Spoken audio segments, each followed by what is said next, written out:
long time until they're 30, 40, right? And people make fun of that. That's because when I was young, I don't get it. I couldn't wait to get the heck out of Dodge because I was abused. And so there was no reason to be motivated. People say, oh, I apply myself to the fullest.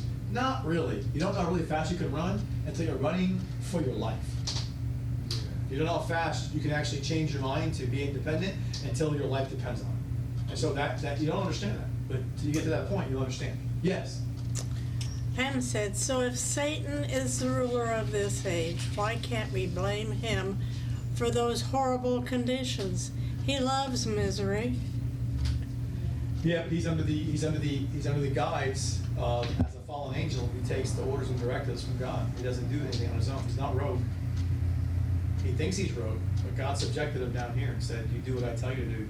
I mean, with Job, he couldn't do what he wanted. Remember, God told you that story for a reason. He was telling you he can't do what he wants. He's under my thumb. God's saying, guys, he's under my thumb. He can't do. Which is why Jesus comes back. Remember that? We're gonna get. I can't wait to get to the part where I hope to God. My wish, God, my one wish is that on this earth, my tiny wish is that when the rapture wave one happens, I hope that I get to the part where I get to this part where I get to talk about Jesus breathing out this one, and then the beast just goes boom. Oh, I want to be able to say that and then go. That's what I want to have happen. I want that to be taught, and then I go at that exact time. I can't wait to go. Oh man, I know what's going to happen next. When I just talked about, I can't wait to see. I said, I want to see. I want to see. I want to see. I want to see. I want to see that. I can't wait to see that. I want to see that from the heavens, just happen with this horse and have him come down, and then just go, and the beast and all of this just drop dead. I can't wait to see that. It's so awesome. That's what he says in the Bible he's going to do. Just exhale, and he drops dead. So he's under his thumb is my point. That's why he just can exhale and he's nothing. He's not. I hate it when somebody. When I was little, they used to teach us. There's an angel on one side of your shoulder, a devil on the other. All the cartoons, Tom and Jerry, Sylvester and Tweety, the Old Runner and Bugs Bunny. They all showed that kind of imagery, right? So in my head as a kid, it was in my head. And then some people went even further to not go angel and devil. They actually put a good angel and a bad angel. They put the actual devil on one and then God in the other ear. And you could hear that. And so it made you always, in your mind, subconsciously think they're opposites, like day and night, God and Satan. No, good and evil's opposite. God and Satan are opposite. Nothing opposes God. That's the answer. The answer what opposes God is nothing, because he's creator. What can oppose him? There's nothing. Like zero. There's no opposite of God. There's just nothing. So don't think that way. And so therefore, because nothing opposes him, therefore you can't blame anything on anything but the creator himself. I wouldn't go blaming him. I would just understand that he decreed and judged things the way they are for a reason. I'll tell you, it's tough to. I know it's tough to swallow if you're born with a missing finger, or if you're born with blindness, or if you're born with deafness, or you're born with muteness, or you're born with a height challenge, and you're born with a health issue and all this stuff. Hey, I understand. I don't know, man. But Jesus made it clear. Remember in his gospel accounts, they say, "Why is this man born blind?" And Jesus could have said, "Because I decreed it." But he said, "Oh, you mean this man?" And they go, "Yeah, he was sitting here this day he was born, pretty much all his days of his life." All of us know, Roman and Jew, Sanhedrin and lowly folk of Judaism, we all know the brother blind. And he's been blind his whole life. We all know that. He's like, "Oh, that guy?" I said, "Right." And he sees. And they go, "So wait, why was he blind?" "Because I wanted him to be blind." "Yeah, but wait. So it must have been his parents, right?" "No." "He did something?" "No." "So why is he blind?" "Because I wanted to do this." And then you go, "What?" "Exactly. I wanted you to know that I have power over everything in this world, including the physical realm of sight or deafness or whatever it is." And they're like, "You're pretty arrogant, aren't you?" And he's like, "Can I have a right to be? I'm creator, and you are what again?" That's what I thought. I could sneeze you out of my mouth right now. You could just you could just go achoo, and you're not going to exist, But no. So the whole thing is just an amazing thing that we act like we have some kind of conversation on lateral playing field with Jesus, and you don't. So these things are all. So the law is the Torah, which actually represents the in the New Testament. You'll see the phrases the Torah, the law, and law. Law encompasses all the dietary things that came out of. There's things that came out of the law God gave to Moses, but there's the law God gave to Moses. So the Torah is what God directly told Moses. And then things that came out of that Moses extrapolated, and you see some of these other things in Jewish traditions are considered law, but not the law. So there's the Torah, God directly told to Moses. There's statutes and testimony, which again is God's constant principle and promise. You can count on it. There's God's precepts, his appointed mandate. So he again declares a fact or a truth. There's God's commandments, which is his dictations. He says that you got to do it. He just dictates. So he's a dictator on that. There's no comment section. There's no you can fudge. No, exactly what he says, how he says it, when he says it. And there's a fear, which is a reverence and awe or terror, depending on if you're obedient or not. And there's decrees or judgments, which are the result of God's executed decision. So God's already made a decision, and in time he executes it for us to realize it. And we go, oh, that I made that happen. He goes, no, I already eons ago. See, so God holds time in his hand. Imagine that. So before time, God already a decree. Before time, he already made a decision what's going to happen in time. And then in time, we see it happen. He goes, yeah, you don't like it? Tough. This is my decree. I already made that my point of my truth. That's what I wanted to happen. That was my judgment. I thought that was the best thing. Something to say about that? No, I'm good. So, no, I'm good. All good here. I'm good. So why would you say, well, I thought you should have. People always get mad about stuff like that. We just saw a true story about people that actually died in Nepal over an earthquake in Mount Everest. And it was pretty like, wow. And the one guy made a comment, said, the Nepal guy, he was like a Buddhist, and he said, I don't like God right now, because why does God take good people and not take the bad people? And I'm like, I feel for this man, because there was thousands that died, thousands. And it was like really sad, and it was just like, there's been mass catastrophes many times on our planet, right? But it's just always hard listening to the aftermath, what really happens, and then I guess it's normal to say that. But the reality is he doesn't understand all of us right now. He's delineating good and bad based on what he determines as a good person and a bad person. It goes back to what Jesus said, there's none good but God. So if you saw yourself as all bad, then you'd realize that you're the one fortunate to be alive. All of us should be dead. None of us should be breathing in the air at all. There shouldn't be any human beings. We should all be dead. There should have been in the garden when everything happened. God should have just said, okay, I'm gonna, if it was me, if I was God, you wouldn't want me to be God. Because I told people before, I'd have been like, spare Noah and his wife and his kids and their family. I wouldn't even gotten that far. When Satan did, he did, I'd be like, oh, just like that, I'm gonna break your house. And I just killed him. And I just killed him, and I stick him into a wall like Han Solo, like frozen in carbonite. I freeze him, and then freeze him, and then have a hall of like my consequential doofuses. And I'd say, if you don't do what I say, that could be you, or that could be you. Well, what say you? And you go, yes, sir. That's right. That's how I would do it. That's right. That's how I would do it. I wouldn't be like messing around with this mankind stuff. I'd be like, hey man, you mess up, and then I'm just gonna kill you, drop dead Fred, and put you on a wall like a pelt.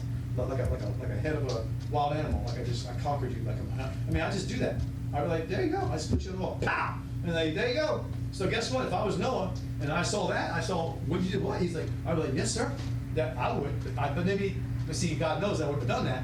I'm just talking like big old bad, but God knows we say that, but we wouldn't have done that, because if we would have, then he would have done that, but it's not the truth, he didn't do that. He always wants to present this loving, kind, I don't know how he does it. I don't know how he does it. He's loving, he's kind. He calls himself Makothumia, long-suffering. Like, that's crazy. Long-suffering means like, it means like patience beyond patience. It's just unbelievable.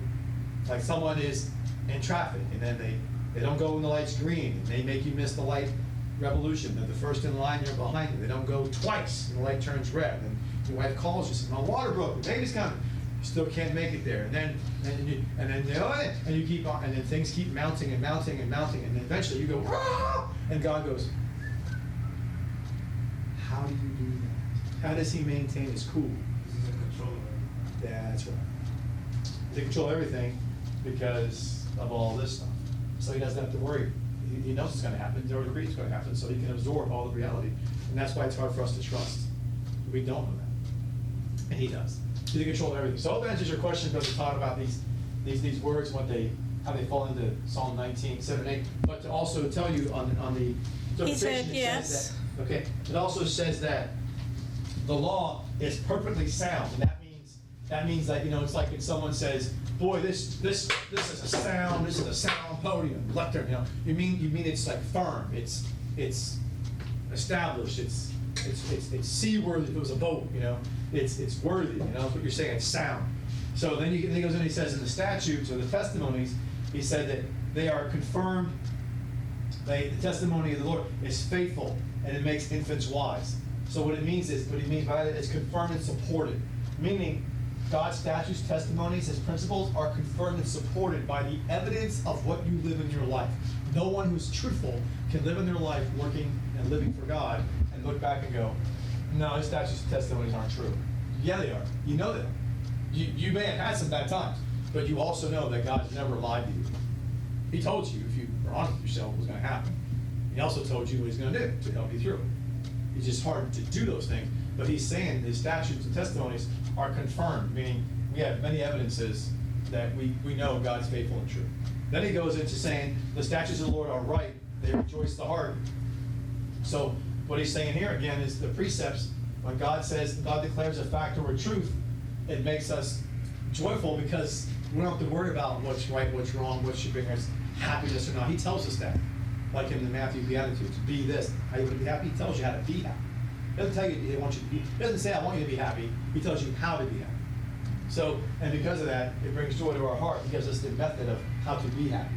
There's an old cartoon I saw where they said, I wish somebody doesn't understand it. It's not as easy as that. They showed a guy parking his car and going into a store, and it said, happiness, sale, buy one, get one.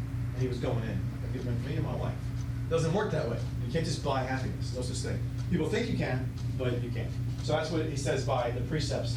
And then he goes also in the other statute, it says in the actual Septuagint, everything's being back to front. But then he says the commandment of the Lord is pure.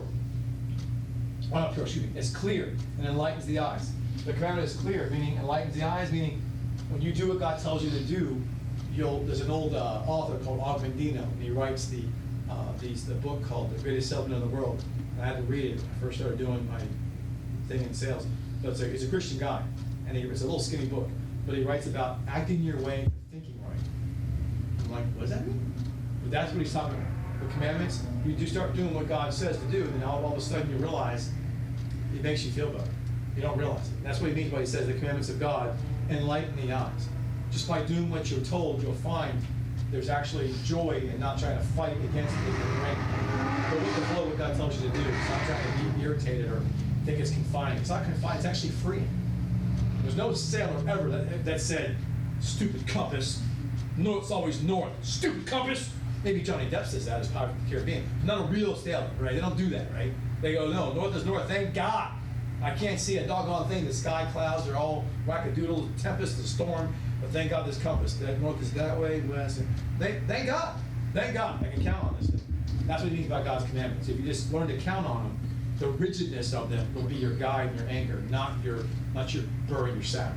But we do it the other way around. We go, I hate obeying. I hate rules. I'm a rule breaker. Ah, you're an idiot. It's just dumb. That's like saying I don't care about a compass. I do what I want to do. I don't care what north is. That's why a lot of men get lost, right? But they don't want to stop for directions, right? So rules are meant to help you, to be guides, not to be, all that other stuff. So then he says fear. He says fear is one that's pure and endures forever. Because when you purely revere God, you don't have any terror about him. I know what he's capable of doing, and that concerns me, but that's what makes me want to do right. So I have no concern about being in terror of him. I don't. I have no intention of wanting to be disobedient to him. I have no desire to do that. I know that's one of the reasons why I'm not. So that's one of them, to be honest, it is. But it's not the reason why. I'm going to be fearful of him because I see how majestic and how awesome he is. That's what I'm fearful of. Just the awe of how majestic and how his whole way he thinks and what he does and who he is just amazing. And so the decree, which also again the fear brings that pureness, endures forever. Then he says the decree of the judgments are true and are justified for being so. Meaning again, they're justified for being so, meaning again, time reveals. People say time heals all wounds. It's such an ignorant phrase. What they're trying to say is, give it time, you'll forget. That's what you mean. If time heals all wounds, talk to a Vietnam veteran that's alive today and has no legs. Ask him how his legs are doing. They don't have any legs, right? Ask a guy who's PTSD, who's shell-shocked from Persian Gulf War, from World War, whatever, right? Your wounds don't heal. Time doesn't heal your wounds. Time just helps you adjust to things differently. But what he's saying about God's decrees and God's judgment, I always think of this as when you lose somebody you love. You lose somebody you love, or you have a traumatic experience with yourself, you realize that you never get over that. But how you learn to deal with it adjusts, and you see it differently as the years go on. And that's what he means by they justify themselves. Meaning the God's decrees and judgments are never meant to make sense in the moment in time you experience them. They can't make sense, or else you'd be God. But after time, in retrospect, you'll go, okay, now I get it. Like, for example, what I said earlier about my upbringing. Only way I see now, me being more empathetic, is because I'm an adult, and that was brought to my mind. I never thought that when I was 12 to 18. I never once thought, well, I love this life, and I'm learning empathy, I'm learning how to be understanding. I never thought that ever when I was 12 or 13 or 14 or 15, 16, 17. I never thought that. For years I resented it. I hated God. I did for a little bit. I prayed for my parents to die. I did. I didn't understand. But God's decree and judgment said, give it time. It'll justify itself. And I went, yeah, I see what you mean. I see what you mean. Meaning everything happens for a reason, people say, right? So all things lead to a different end. And that means like when the other side of this life ends, I'll end with this story. There's an old adage that you either see in a tapestry or those Afghans that you see, or those other like different rugs. Underneath them, all these threads are coming out like all ugly and disgusting. But you turn it over, and it's this nice, beautiful image. And that's the old adage about our life. Our life's all this like, I don't see it. And God goes, son, take a step back, ready? And here you go. You're like, no, shut up. Are you for real? That's what you did? He goes, yeah. That's what I did. Yeah, we're not done yet, by the way. What do you mean you're not done? See this piece of it missing? Get to work, but I just want you to see that's my hand I was getting at. You're like, wow, it's pretty cool. That's what I think. I mentioned before about how the Genesis, when God calls a day, he doesn't mean 24 hours. He means a finished, complete work. He called a day. That's his word he gave for a finished, complete work, not a 24-hour. Even though it was used like that, he meant it initially as a meaning of a finished, complete work by him, the artist. He painted an artistry of perfection, and he signed it a day. You're like, why don't you sign it that way? That's my definition of a finished, complete work, of my completed thought in that area. Okay. So imagine that every day matters in our life, right? And imagine you say, I have good days and I have bad days, and you call the bad days and you threw them away. I mentioned this before in our study of 2 Peter, when we went to Genesis and talked about this. But imagine, I'm not saying this is true, but just imagine you die and go to heaven. And God says, how you doing, daughter, son? You go, pretty good now that you're here, you know? And it's that judgment day, and he allows you to speak, and which is not going to happen, but say you did, and you're like, he's, how you doing? I'm doing pretty good. And that is just good. And I'm seeing you smile, that must be a good thing. And so then he says to you, how'd you do with all the days of your life? And you go, well, some of those bad ones, so I trashed those. But the good ones, held them close. Thank you so much for those. He goes, well, about that. So, okay, so here's this puzzle box. See, it's labeled Preston on it. See that? I go, what? Yeah. Okay, look. See all the puzzle pieces? All represent a day. And you threw away some of your days. Oh, no. Yeah. See, so all those days make your completed puzzle. You need to use all of them. What? Yeah. So give me the pieces that you have. Let's put them together. And I see like one piece of my puzzle. He's like, the rest of it you don't see yet. Now I'm going to show you it. He goes, he showed it to me. And I go, now that you see what I'm getting at, I want you to go back again. I want you to relive those days you threw away and now understand them in the light of the truth of how I did love you through those days that you thought were worthless, were actually worth something. You just didn't understand. My decrees and judgments, they will justify themselves. Allow yourself to believe that and see the goodness in things that are ugly and disgusting, because there is some goodness in it. Put your miner's hat on of God's spiritual mining and just get your axe and pick and start realizing there's diamonds somewhere. I'm going to walk out with soot and black all over my face, but I know I'm going to find God's precious gems of truth in those dirty times of my life. And that's what he's trying to tell you. So with that being said, I just want to end with our time here tonight. We're way over time, but we'll end and we'll start Sunday again, continuing our series. So let's pray. So Father, thank you again for this time and opportunity we have to study with you, hear from you, and see into your word. Thank you for your truth, your love, and your support of us and all that we do. Thank you for helping us to understand, lighten our mind, encourage our spirit, to always love you, serve you, and get to know you. And thank you, Father, we ask you to bring it back together safely on Sunday. We ask all this in Jesus, Yeshua's name we pray. Amen. You okay? Yeah. All right. I like how you laugh. I make you laugh.